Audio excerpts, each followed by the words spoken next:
He never raised his voice. Not once. Not when she confronted him. Not when she cried. Not when she finally said the words, Harrison. This is not an unusual story. Millions of people had exactly where Zoe is sitting after a conversation that fact. Zoe is 20 years old. She's a psychology student, because she still didn't see it coming. Because that's the thing about this. Marcus had been in Zoe's life for 7 months. He was charming in the specific way that impressive people are charming. Articulate, all when he is. Psychology research on influence and coercive control has consistently found that a calm, low, measured voice thinks. There's a specific mechanism at work here that psychologists call empathy exploitation. Highly empathetic people. He looked at her for a long, measured moment and then said, very gently, "I think you might be reading into things, Zoe. What Marcus did in that moment has a clinical name. It's called gaslighting, a term from a 1944 film. Psychologists call it DARV-O. Deny, attack, reverse victim, and offender. Here's how it works in practice. When Zoe, to explain what had happened, she couldn't find the words, and Priya said, "It doesn't have to make sense in words for it to be real." When Zoe, to explain what had happened, she couldn't find the words, and Priya said, "It doesn't have to make sense in words for it to be real. It is engineering." Here's one of the most important concepts to understand about covert manipulation: plausible deniability. The sophisticated and modern. The manipulator expresses mild concern about the target's friends. I've noticed Priya seems to bring to manipulators. Here's something manipulators do that often goes unnoticed. They give you small victories. They apologize Akandi.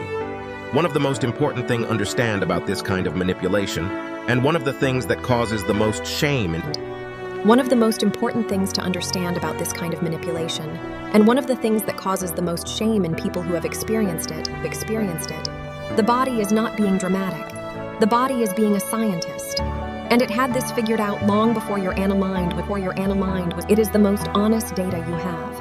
And learning to read it is one of the most powerful things you can do for your own protection. Early in many covert manipulation relationships, there is a phase psychologists call love bombing, an initial period. Someone who actually feels bad about hurting you doesn't spend the whole conversation making you feel bad for bringing it up. She realizes she has been touching that bracelet in almost every anxious moment for months, and she never made that. The bond is real. The damage is real. And untangling them takes time that you are fully allowed to take. Neuroscience researcher Bessel van der Kolk, in his landmark research on trauma and the nervous system, documented Zoe doesn't confront Marcus.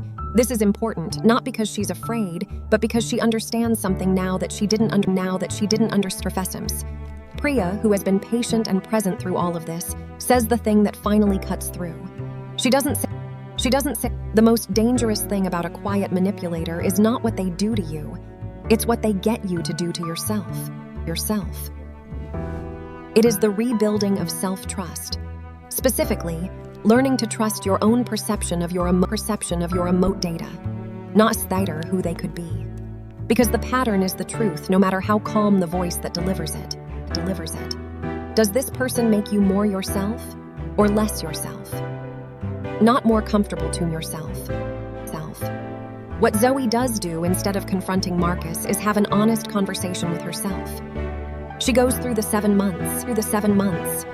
Clarity doesn't always feel like victory. Sometimes it feels like grief first. The specific grief of Klebentitis. Your qualities are not what made you a target. They are what made you a valuable person who happened to encounter a systole. They have paid dearly for this knowledge. But they have it. And it cannot be taken back. Here's what Zoe keeps coming back to. After everything, the research, the pattern recognition, the grief, one of the most important things that psychology education can give someone in this situation is vocabulary. Because manipulation, or 2 years, calm is not always kindness. And the absence of raised voices is not proof of the absence of harm. As manipulation, what does Zoe know now, after all of this, that she didn't know before? She knows that calm is not always kindness.